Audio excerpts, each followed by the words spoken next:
हरि ओम आनंदम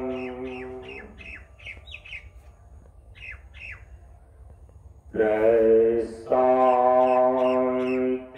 जीवन दर्शनम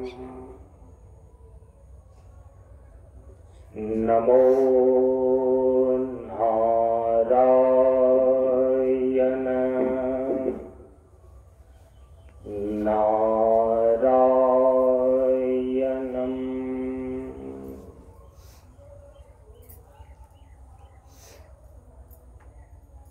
ब्रह्मानंदं परम सुखदं केवलं ज्ञानमूर्तिं द्वन्द्वातीतं गगनसदृशं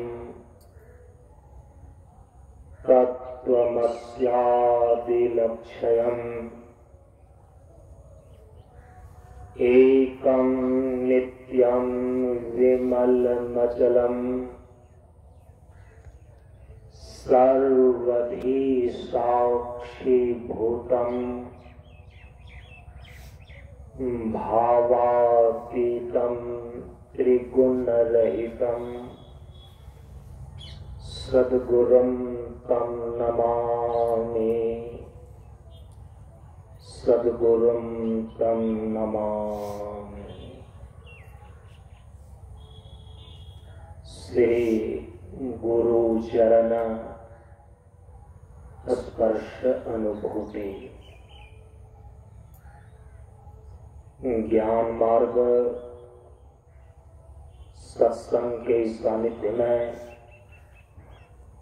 उपस्थित श्रद्धालु सत्संग प्रेमियों, ज्ञान बढ़े गुणवान के संगत ध्यान बढ़े तपस्वी संग किन्हाओ बुद्धि विवेक विचार बढ़े संत सन्यासी सुसज्जन किन्हाओ। इसलिए ज्ञानी वेद है ज्ञान से, व्याधा वेद है पीर, सद्गुरु वेद है शब्द से ढींगे सकल शरीर। प्रेमियों, हम सभी लोग बिहार प्रांत के पटना जिला बाढ़ अनुमंडल में स्थित प्रशांत कन्या मिशन गोवा शास्त्रीपुरा मंच पर इस बार काल युक्त संवत्सर सन 2025 ईस्वी के चैत्र नवरात्र साधना अनुष्ठान सत्संग सत्र जो 30 मार्च से लेकर 6 अप्रैल तक आयोजित है। इसके आज प्रथम दिन के सत्संग में उपस्थित है।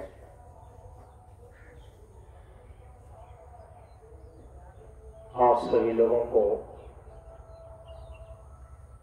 सर्वप्रथम इस ज्ञान मार्ग सत्संग मंच की ओर से और शांतानंद मिशन प्रशांत योगाश्रम प्रशांत कन्या मिशन आश्रम दोनों की ओर से आप सभी हिंदू सनातन धर्मावलंबियों को हिंदू नववर्ष कालयुक्त संवत्सर सन 2025 ईस्वी चैत्र शुक्ल प्रतिपदा को इस नववर्ष की हार्दिक शुभकामना प्रेषित करते हैं।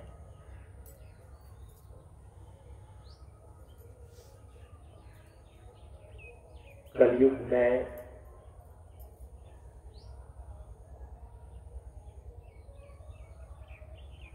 जितना कलयुग की आयु व्यतीत होकर के यह हिंदू नववर्ष इस बार कालयुक्त संवत्सर के नाम से उपस्थित हुआ है, तो 5127 वर्ष इस कलयुग के व्यतीत हो चुके हैं और हम सभी लोग इस प्रकार से इस युगाब्द के 5127वें युगाब्द में कालयुक्त संवत्सर चैत्र शुक्ल प्रतिपदा को आज इस अवसर पर पूरे सनातन धर्मावलंबियों के द्वारा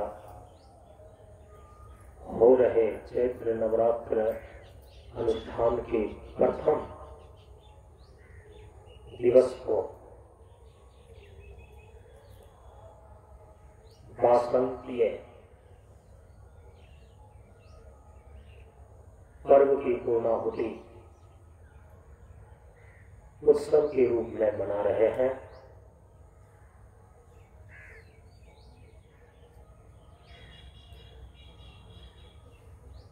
बसंत ऋतु की परिसमाप्ति है। जिस बसंत ऋतु में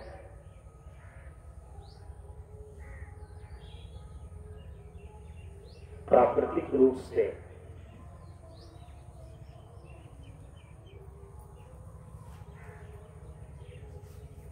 एक विशेष परिवर्तन देखने को मिलता है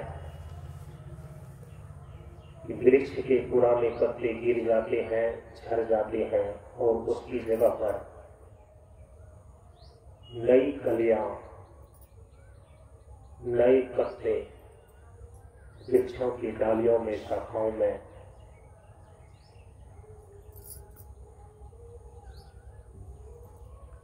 नए फल देने के रूप में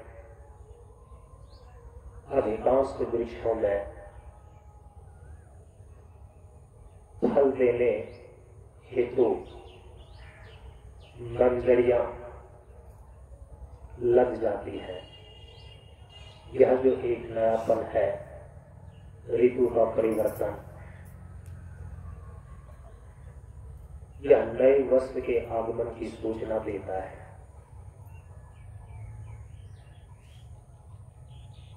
अंग्रेजी नववर्ष 1 जनवरी को लोग पिछले कई शताब्दियों से कम से कम 2-3 शताब्दियों से तो मना ही रहे हैं और उसका प्रचलन आज पूरी दुनिया में सबसे ज्यादा हो गया है। लेकिन भारतीय संस्कृति के अंदर वैदिक परंपरा में नववर्ष मनाने का जो शास्त्रीय प्रमाण है, जिसको लोग भूल गया है और भूलने के पीछे कई कारण हैं। इस भारतीय वैदिक संस्कृति के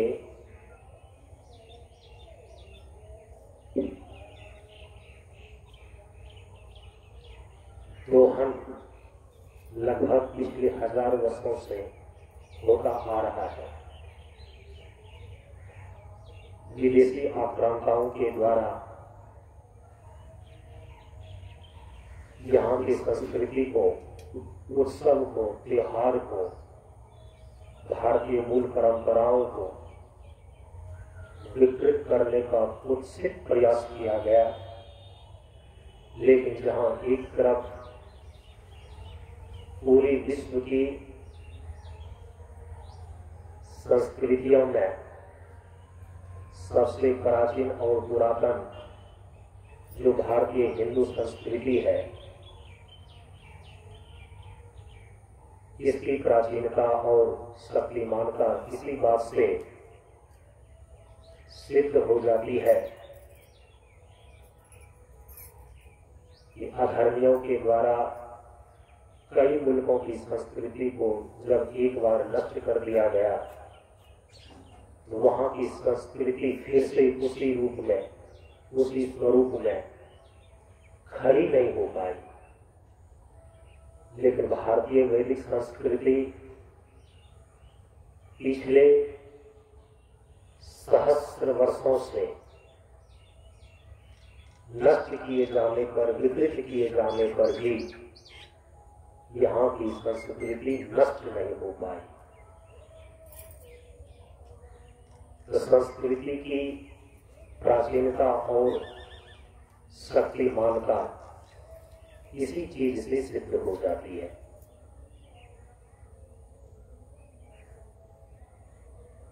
पूरे विश्व में भारतीय संस्कृति सबसे प्राचीन है। पूरे विश्व के मानव को एक सही जीवन जीने का,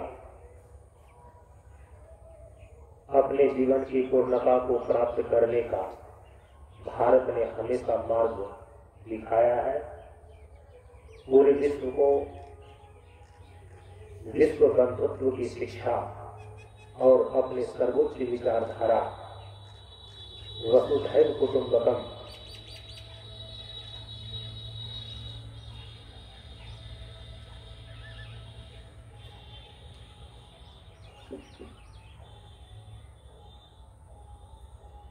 सर्वे भवन्तु सुखिनः,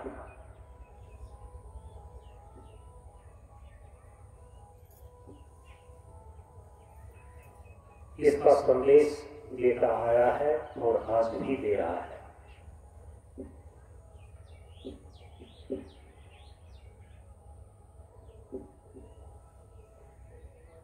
हमारी भारतीय वैदिक संस्कृति में जो नववर्ष मनाने का शास्त्रीय प्रमाण प्राप्त होता है,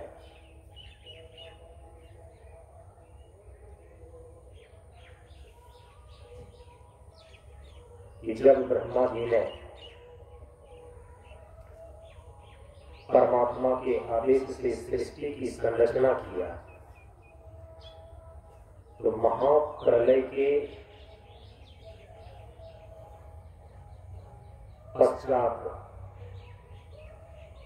महासर्ग के आरंभ में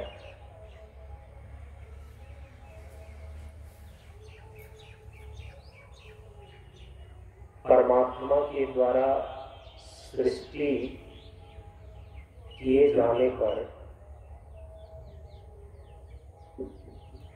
जब ब्रह्मा जी संसार की रचना करते हैं, परमात्मा द्वारा सृष्ट प्रकृति के 5 तत्व, पृथ्वी, जल, अग्नि, वायु और आकाश, इसको लेकर जब ईश्वरीय आदेशानुसार ब्रह्मा जी जीवों को अपने कर्मानुसार भोग प्रदान करने के लिए 84 लाख प्रकार के शरीर, 14 भुवन और तद अनुकूल भोग्य पदार्थों का सृष्टि रचना करते हैं, तो ब्रह्मा जी के द्वारा जिस दिन सृष्टि की रचना की गई हमारे भारतीय संस्कृति में, उसी तिथि को नववर्ष के रूप में मनाने की परंपरा रही है। ब्रह्मा जी के द्वारा जो सृष्टि की संरचना की गई है उसकी तिथि वही है जो आज उपस्थित है। चैत्र शुक्ल प्रतिपदा को ब्रह्मा जी के द्वारा सृष्टि की संरचना की गई थी। इसीलिए हम सभी लोग प्रत्येक संवत्सर को, जिसको आप सामान्य भाषा में साल बोलते हैं, वर्ष बोलते हैं, संस्कृत में साल को अथवा वर्ष को संवत्सर कहा जाता है। तो प्रत्येक संवत्सर को, प्रत्येक वर्ष में हम सभी लोग चैत्र शुक्ल प्रतिपदा को नववर्ष के रूप में मनाते हैं। इस बार का जो यह वर्ष है, यह जो संवत्सर है, हिंदू पंचांग के अनुसार से इसका नाम कालयुक्त संवत्सर है। इस वर्ष का नाम कालयुक्त संवत्सर है। कालयुक्त संवत्सर वर्ष का, इस साल का ये नाम हो गया, जिसका कि प्रारंभ आज चैत्र शुक्ल प्रतिपदा से आरंभ हुआ है। और प्रत्येक वर्ष जो संवत्सर पूरा होता है,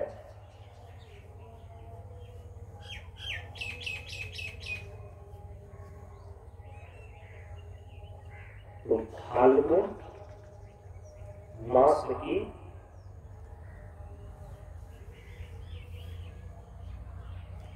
अंतिम तिथि को, अमावस्या की तिथि को,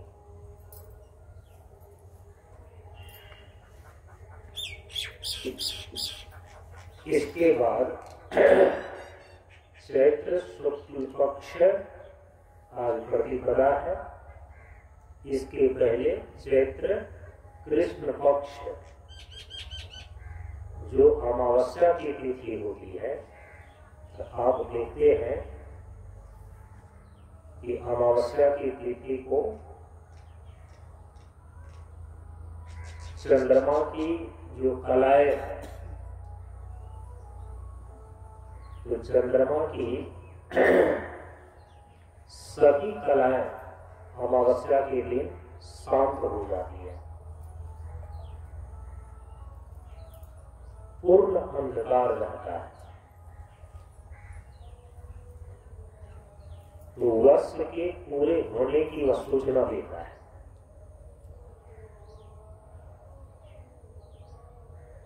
चैत्र शुक्ल प्रतिपदा, चैत्र शुक्ल पक्ष का पहला दिन, यहां से नया वर्ष आरंभ होता है। तो हिंदुओं का जो नया वर्ष है वह चैत्र शुक्ल पक्ष प्रतिपदा से आरंभ होता है और वर्ष का पूरा होना चैत्र कृष्ण पक्ष अमावस्या के दिन होता है। अंग्रेजों ने 200 सालों तक भारतवर्ष पर अपना शासन किया। दुनिया के पूरे मुल्क पर एक समय अंग्रेजों का साम्राज्य था। इसीलिए कहा जाता था कि अंग्रेजों के राज्य में कभी सूर्यास्त नहीं होते थे। कहने का तात्पर्य ये था कि उनके साम्राज्य का विस्तार इस पृथ्वी पर इतना था, यदि पृथ्वी के किसी हिस्से पर सूर्यास्त हो रहा है तो पृथ्वी के दूसरे हिस्से पर वहां सूर्योदय हो रहा होता है, क्योंकि पृथ्वी गोल है। पृथ्वी अपनी धुरी पर घूमती है तो रात और दिन होते हैं। जितने भी देश हैं पृथ्वी पर ही है। तो अंग्रेजों का साम्राज्य इतना विस्तृत था इस पृथ्वी पर एक समय कि उनके साम्राज्य के एक हिस्से पर यदि सूर्यास्त हो रहा होता है, सूर्यास्त हो रहा होता था, तो उनके साम्राज्य के दूसरे हिस्से में कहीं पर तो सूर्योदय हो रहा होता था। इसी बात को इस तरीके से कहा गया कि अंग्रेजों के राज्य में कभी सूर्यास्त नहीं होते थे, क्योंकि एक जगह सूर्यास्त हुआ, उनके इतने बड़े साम्राज्य थे, एक हिस्से में सूर्यास्त हो रहा है तो दूसरे हिस्से में सूर्योदय हो रहा है। तो पूरे विश्व पर साम्राज्य अंग्रेजों का होने के कारण से एक समय पूरे विश्व के मुल्कों पर उनके द्वारा चलाई गई जो चीजें थी वो आज भी संस्कृति का एक हिस्सा बन करके अंग्रेजी दिन तारीख वो चल रहे हैं। केवल भारत ही नहीं, विश्व के अधिकांश मुल्क में भाषाएं अंग्रेजी चलती हैं, दिन और तारीख वर्ष अंग्रेजी के हिसाब से अंग्रेजी ही चलते हैं। जितने भी ऑफिशियल वर्क होते हैं,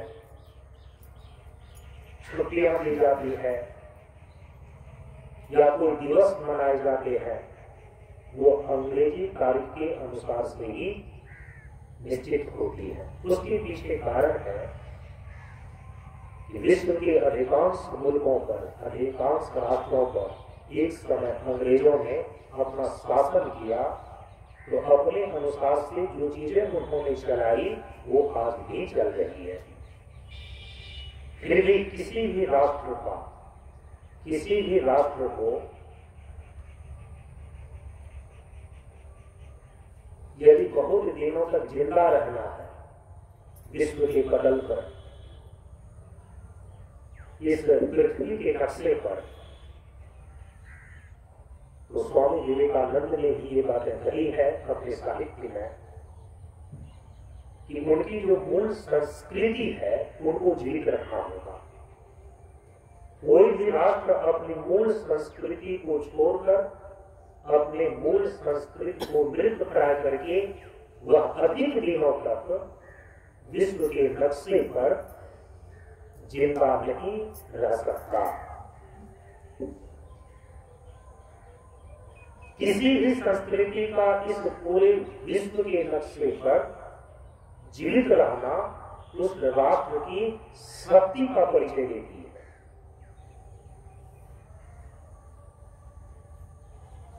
आज इस चैत्र शुक्ल प्रतिपदा जहां हिंदुओं का नववर्ष आरंभ होता है, हम शक्ति की पूजा से इसका आरंभ करते हैं। आदि शक्ति भगवती जगदम्बा हमारे भारतीय संस्कृति में आदि शक्ति भगवती जगदम्बा को लेकर वर्ष में 2 नवरात्रि होती है। एक नवरात्रि जो चैत्र नवरात्रि है, जो अभी चल रहा है, कहीं कहीं पर इसी को बासंतीय नवरात्रि भी कहा गया है, क्योंकि बसंत ऋतु की परिसमाप्ति और ग्रीष्म ऋतु के आगमन के संधि स्थान पर जो नवरात्रि उपस्थित होती है, इसको 2 नामों से पुकारा जाता है, जाना जाता है। या तो बासंतीय नवरात्र बोलते हैं ऋतु के हिसाब से, और महीने के हिसाब से इसको बोलते हैं चैत्र नवरात्र। जो दूसरी नवरात्रि है आदि शक्ति भगवती जगदम्बा की पूजा और आराधना के लिए, वो है शारदीय नवरात्र। तो शारदीय नवरात्र जो कहा जाता है वो शरद ऋतु को लेकर के, क्योंकि शरद ऋतु की वहां पर परिसमाप्ति है। शरद ऋतु का वहां पर उस समय महीना कौन रहता है? आश्विन है। आश्विन मास आश्विन शुक्ल पक्ष। लेकिन जो उस समय ऋतु है वो है शरद ऋतु। शरद ऋतु और शरद ऋतु के बाद ही तो शरद ऋतु वह ऋतु है जो ऋतु जाड़े की ऋतु के आगमन का द्वार बनता है। शरद ऋतु के बाद ही जाड़े की ऋतु आती है। तो आश्विन शुक्ल पक्ष के प्रतिपदा से जो नवरात्रि आरंभ होती है उसको शारदीय नवरात्र बोलते हैं। और चैत्र शुक्ल प्रतिपदा से जो नवरात्रि आदिशक्ति भगवती जगदम्बा की पूजा और आराधना के लिए आरंभ होती है इसको बासंतीय नवरात्र बोलते हैं। तो ऋतु को लेकर के बासंतीय नवरात्र और मास को लेकर के महीने को लेकर के इसको चैत्र नवरात्र बोलते हैं। और उधर जो दूसरी नवरात्रि है क्योंकि नवरात्रि की पूजा और आराधना की जाती है इसलिए इसको नवरात्रि बोलते हैं। नव का यहाँ पर अर्थ है नौ दिन। प्रथम 3 दिन की रात्रि में आदिशक्ति भगवती जगदम्बा के प्रथम स्वरूप महाकाली स्वरूप की पूजा और आराधना की जाती है। जो दूसरी 3 रात्रियां होती है उसमें भगवती जगदम्बा के द्वितीय स्वरूप महालक्ष्मी स्वरूप की पूजा और आराधना की जाती है। और अंतिम जो 3 रात्रियां होती है उसमें भगवती जगदम्बा की जो तीसरा स्वरूप है, भगवती जगदम्बा का जो तीसरा स्वरूप महासरस्वती स्वरूप है उसकी पूजा और आराधना की जाती है। चूंकि शक्ति त्रिगुणात्मक है इसीलिए 3 रात्रियां उसके लिए निश्चित की गई है।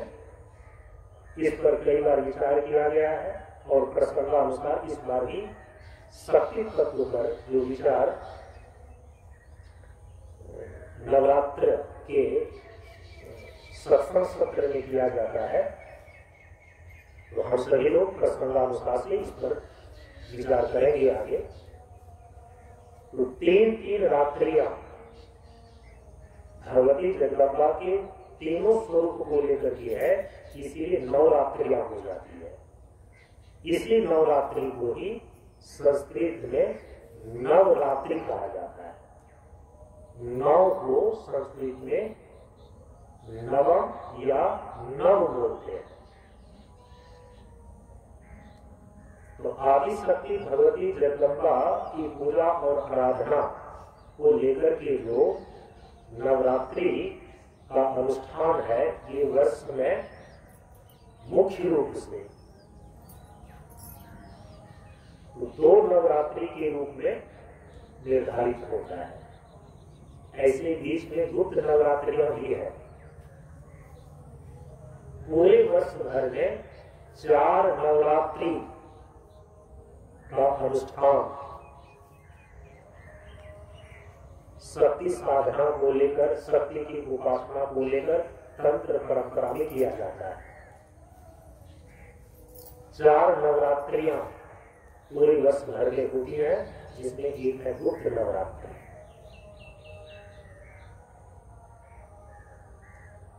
लेकिन आम लोगों के लिए सामान्य लोगों के लिए आदिशक्ति जगदम्बा की पूजा और आराधना करने के लिए वर्ष में 2 नवरात्रियां प्रसिद्ध है और निर्धारित है।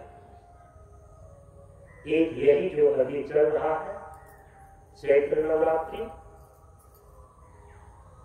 इसी को बासंतीय नवरात्रि भी बोलते हैं, और दूसरा शारदीय नवरात्र,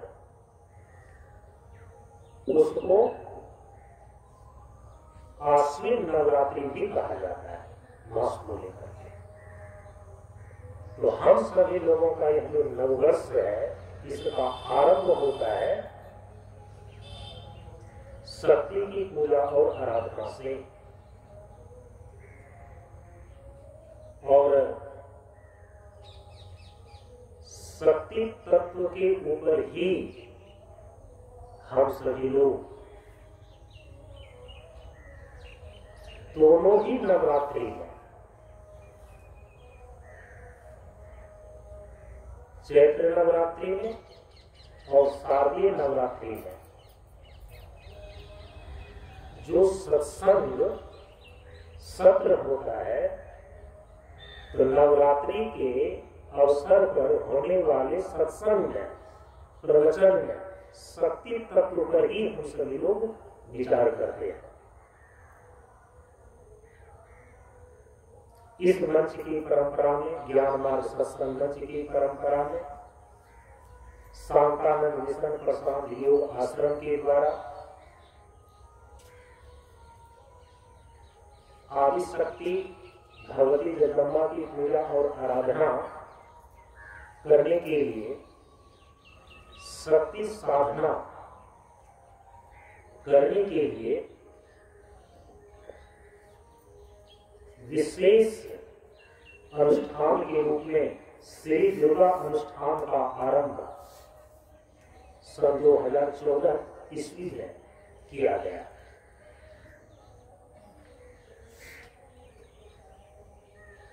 प्रशांत योग आश्रम की परंपरा में शक्ति साधना करने के लिए विशेष अनुष्ठान के रूप में श्री दुर्गा अनुष्ठान का आरंभ हम सभी लोगों ने सन 2014 ईस्वी से किया। इसके पहले नवरात्रि के अवसर पर जिस रूप में अभी श्री दुर्गा अनुष्ठान किया जाता है, जिसमें प्रातः संध्या दोनों समय कर्मकांड के अनुसार से जो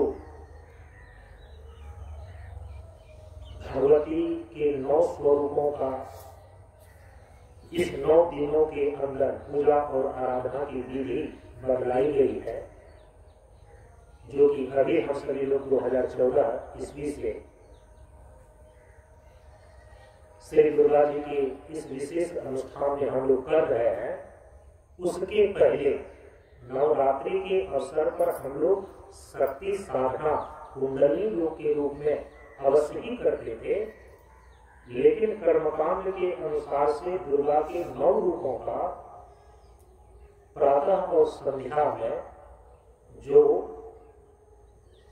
उनकी पूजा और आराधना की जाती है, वो नहीं होता था। श्री दुर्गा सप्तशती का पाठ जो कि अभी चल रहा है, इस अनुष्ठान के अवसर पर पूजा आराधना के बाद तद निमित्तक पाठ करना होता है, जो कि हम सभी लोग श्री दुर्गा सप्तशती का पाठ करते हैं।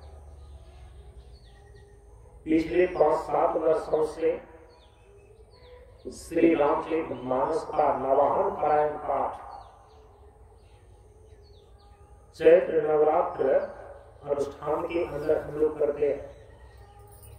शारदीय नवरात्र में उस समय जो यह अनुष्ठान होता है, शारदीय नवरात्र में श्री रामचरितमानस का नवाहन पारायण पाठ नहीं करते, क्योंकि चैत्र नवरात्र के अनुष्ठान में श्री रामचरितमानस का नवाहन पारायण पाठ हम लोग इसलिए करते हैं कि इसी चैत्र नवरात्र के 9 दिनों में जो अंतिम 9वां दिन होगा, उसी 9वें दिन में भगवान श्री राम का प्राकट्य हुआ था। इसीलिए उसको महानवमी के नाम से या रामनवमी के नाम से हम लोग जानते हैं। तो चूंकि चैत्र नवरात्र अनुष्ठान के अंतिम 9वें दिन भगवान श्री राम का जन्मोत्सव है रामनवमी के रूप में, और भगवान श्री राम के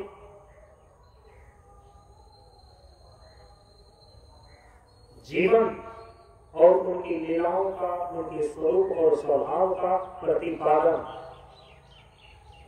गोस्वामी तुलसीदास जी महाराज ने ग्रामीण भाषा में, अवधी भाषा में, सामान्य भाषा में जिस प्रकार से रामचरितमानस के अंदर किया है, उतनी सहज और सरल भाषा में किसी अन्य रामायण के नाम पर जो अन्य ग्रंथ है उसमें देखने को नहीं मिलता।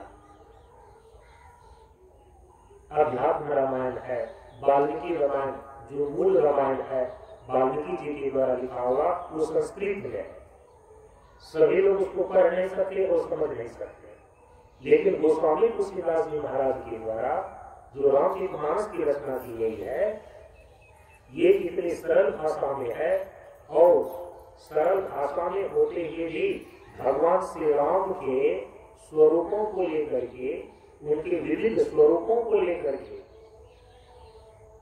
निर्गुण निराकार स्वरूप, सगुण निराकार स्वरूप और सगुण साकार स्वरूप को लेकर के जिस प्रकार से निरूपण किया गया है, रामायण के नाम पर अन्यत्र जितने ग्रंथ हैं उसमें देखने को नहीं मिलता। इसलिए हम सभी लोग भगवान श्री राम के जन्मोत्सव को, भगवान श्री राम के प्राकट्य महोत्सव को, जो इसी चैत्र नवरात्र के अंतिम 9वीं तिथि को मनाते हैं,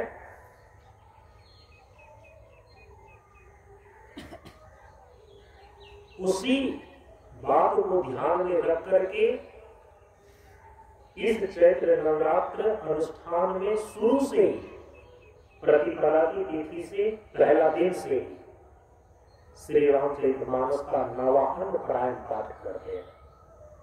नवाहन प्राण पाठ का मतलब होता है कि पूरे रामचरितमानस का पाठ करने में 9 विश्राम स्थल उसमें गोस्वामी जी ने निर्धारित किए हैं कि पहला दिन पाठ यहाँ से यहाँ तक होगा, ये प्रथम विश्राम हुआ।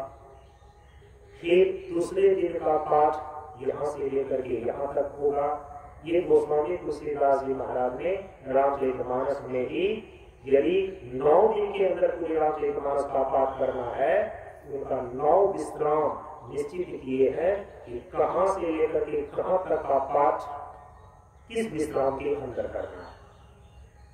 तो 9 विश्राम 9 दिनों के पाठ का रामचरितमानस में निर्धारित किया गया है, तो उसी को बोलकर नवाहन पारायण पाठ।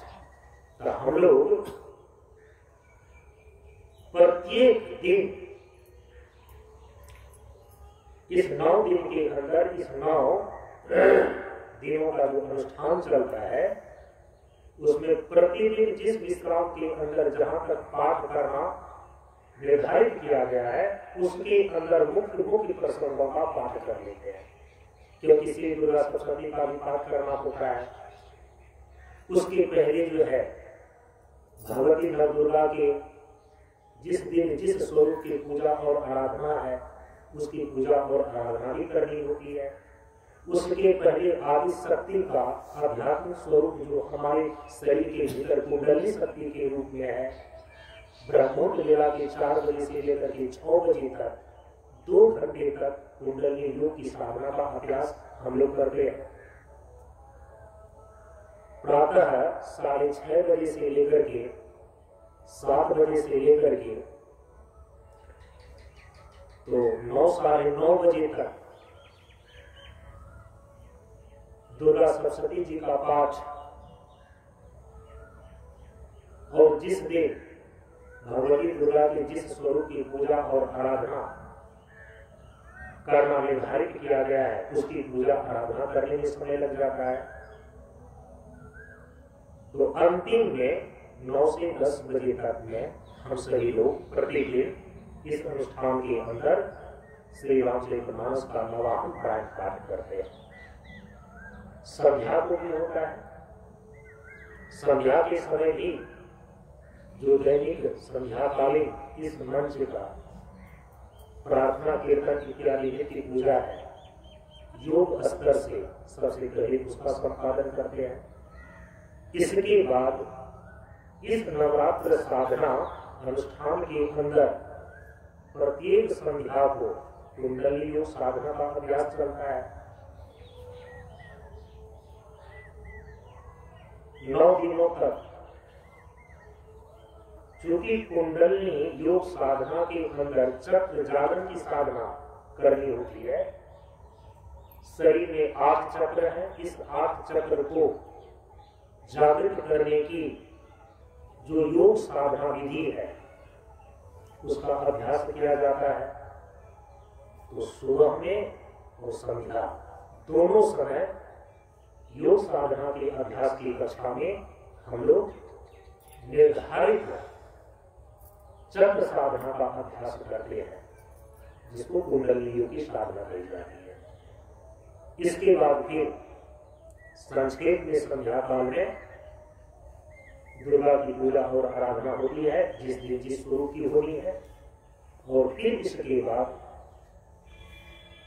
श्री रामचरितमानस का नवाहन पारायण पाठ का, जिस दिन जिस विश्राम का पाठ निर्धारित होता है उनके भीतर के मुख्य प्रसंगों का पाठ करते हैं।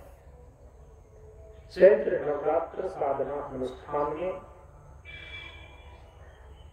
प्रातः और संध्या का ये कार्यक्रम की अनुष्ठान की रूपरेखा है। शारदीय नवरात्रों में नवाहन पारायण पाठ श्री रामचरितमानस का नहीं किया जाता है। बाकी दुर्गा जी की जिस स्वरूप की जिस दिन जैसी पूजा और आराधना निर्धारित किया गया है वही होता है। कुंडली योग की साधना जिस दिन जिस रात्रि को जिस चक्र के लिए निर्धारित किया गया है उसी प्रकार से होता है, सुबह और शाम को।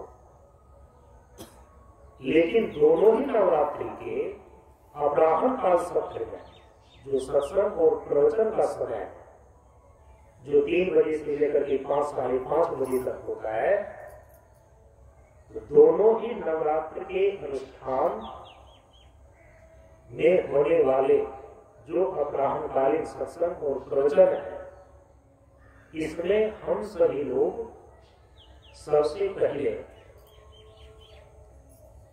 जो मंच के कार्यक्रम में निर्धारित चीजें हैं, वेद पाठ होते हैं, उस वेद कीर्तन होता है, फिर अपराह्नकालीन नित्य पूजा प्रार्थना इत्यादि करते हैं।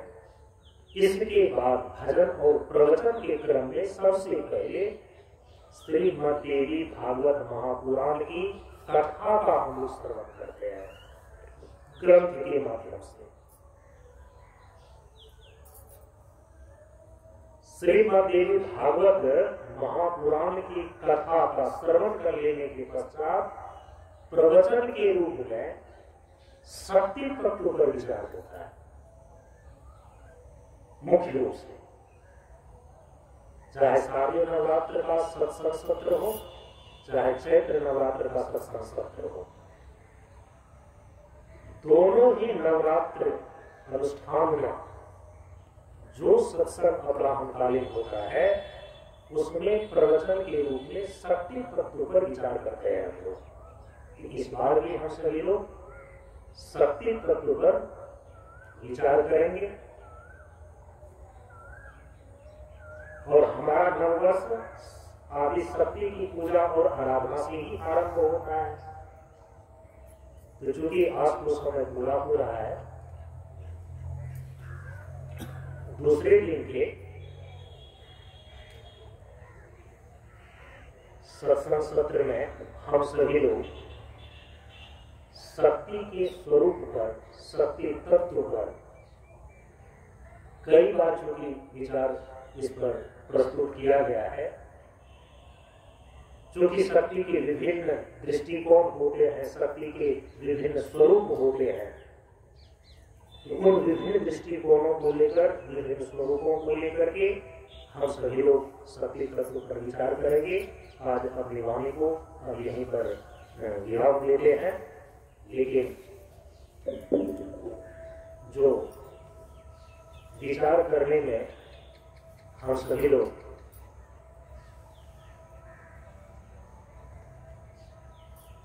मंगलाचरण करते हैं, उसका उच्चारण अभी करने के लिए छूट गया है, इसका उच्चारण कर लें, फिर वाणी को विराम देते हैं। पीछे से दोहरा है।